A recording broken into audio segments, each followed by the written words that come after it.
So Kodak Black's Drink Champs interview has been going viral for all the wrong reasons. Like, we know he talk a certain way, but he was clearly tweaking. And from a lot of the clips that I seen of this interview, was looking like whatever the nigga being brought ill or some shit, like convince something like that. Basically, like look at it in a sense, as behind like the whole snitching or whatever type time. Like, man, bro, don't do that. That's something you don't really do it.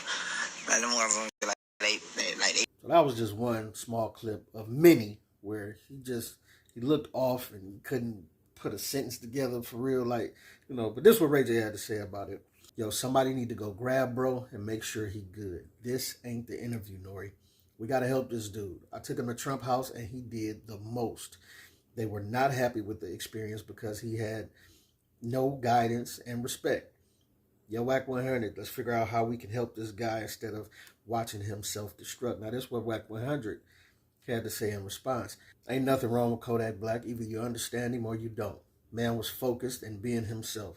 The greats always stand alone. Now, look, I don't know if Wack said this just because him and Kodak like have a friendship and he just didn't want to make him look bad because publicly, and then maybe he called him behind the scenes and said something different. I hope that's what happened, because for you to watch this interview and say ain't nothing wrong with him, he was focused, those are the opposite words of what was happening here. And look, we all been caught slipping like this. We, like, you know, and Kodak might not see it this way, but if I was his homeboy, I would say, okay, hey, bro, let's sit down and watch the whole interview.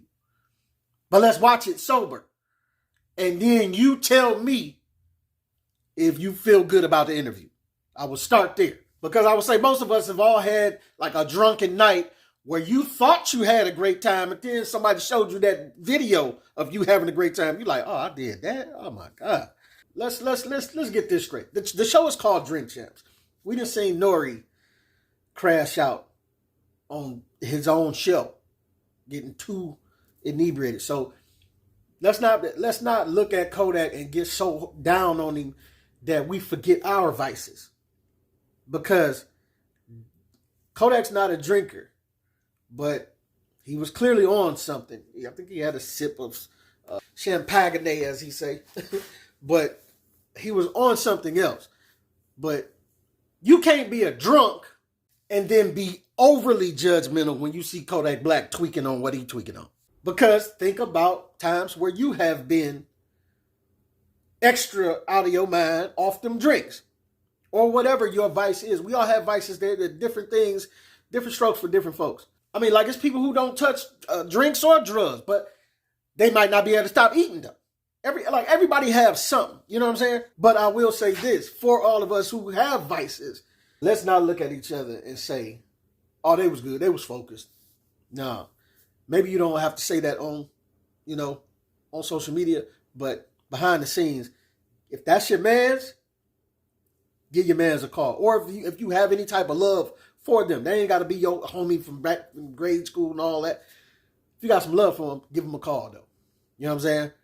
But I got to say, too, like, what are we expecting to happen when you do give them a call? Because Kodak Black is a grown man.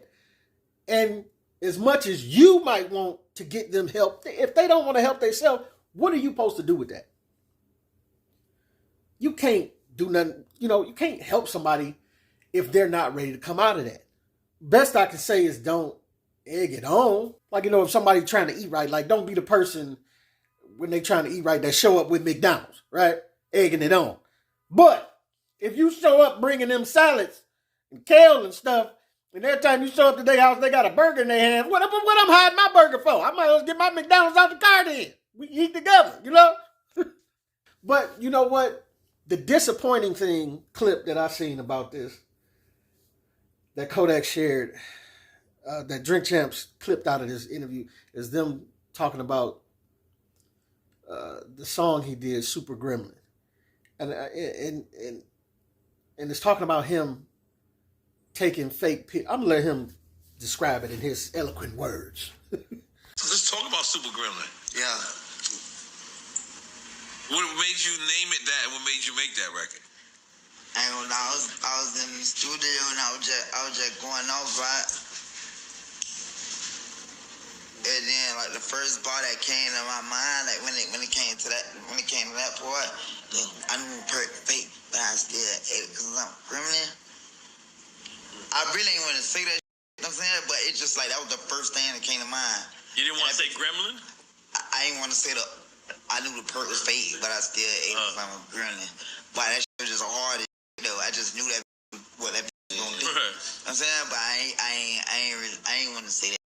I ain't want to say that shit. Cause my dog Sosa, he be telling me like, fam, like, look up, he was like, I'm saying, come on, like, you up around, what you call it, and then gonna Do that.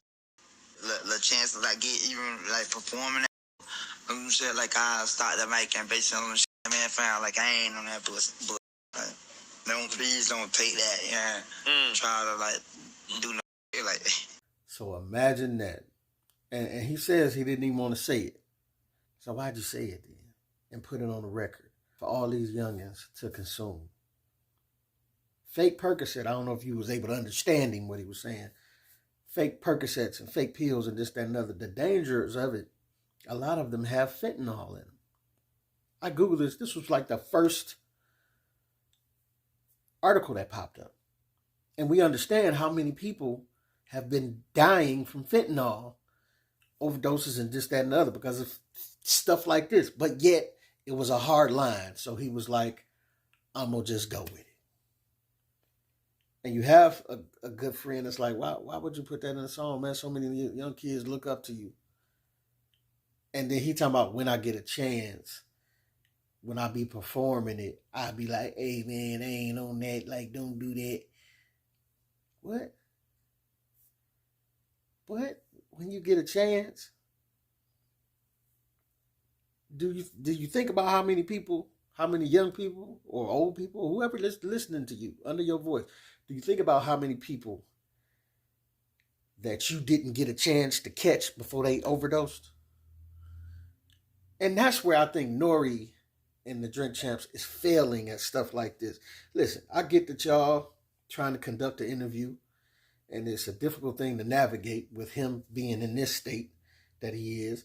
But if you really consider yourself OGs, or really consider yourself a mentor to this young man, or, you know, like y'all can have fun because, see, this is a realm of debauchery anyway. Let's keep it a buck. The rap game is top to bottom debaucherous. It's everything about it. It ain't no, it ain't much positives to take from it.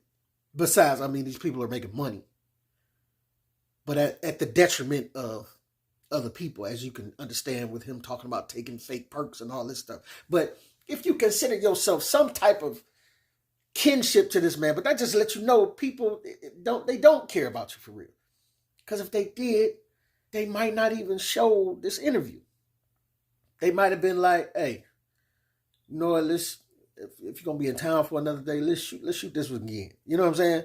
Or just giving pushback during the interview when he said stuff like this. Like, oh, I get it's difficult, and you like, man, we don't have any other time to shoot this. We got to do it. He out of his rocker, but it is what it is. You got to make it through, right? If you're going to decide to shoot it. But then when he says stuff like this, where's the pushback? Where's the just be like, hey, man, like we can't just get these celebrities on these platforms and just clap for everything they do and everything they say. No pushback, no, like, like Nori responds to most of the stuff when they say, oh, that was the hardest thing ever. Like, clap it up, beep, beep, beep, beep, beep. No. Like Nori you should have been definitely like, yo, you don't find something wrong with that, man? Like, why, like, the question just even should start. Why would you say that, bro? Like, laughing and joke, I get it. We all say crazy stuff. I mean, they sitting up here promoting drinks and all of this, smoking it up, you know. So, but we do know that the opioids and the fentanyl and stuff is getting to a level that's very iffy, epidemic-ish. It's been an epidemic, really. You know what I'm saying? And that is heroin. Like that ain't opioids it's highly addictive. So while we all have our vices, this, that, and the other, we got to keep it a buck when we talking to our people about, yo, hey, I don't know if you should be dibbling and dabbling with that. You know what I'm saying? Do what you do, but give them some pushback to where they remember, down the line when they are ready to make a change, they can remember that you was like one to be like, hey man, you teetering on the line here. So it's just a mixed bag of a lot of stuff that's going on in this interview, but do the best that you can for your friends when you see they struggling like this. You know what I'm saying? But like I say, if they not ready to come out of it, you're not going to be able to make them. You know what I'm saying? Just be there for them the best you can. But this is your boy P Camp. Let me know what you think. What you don't think, get at your boy.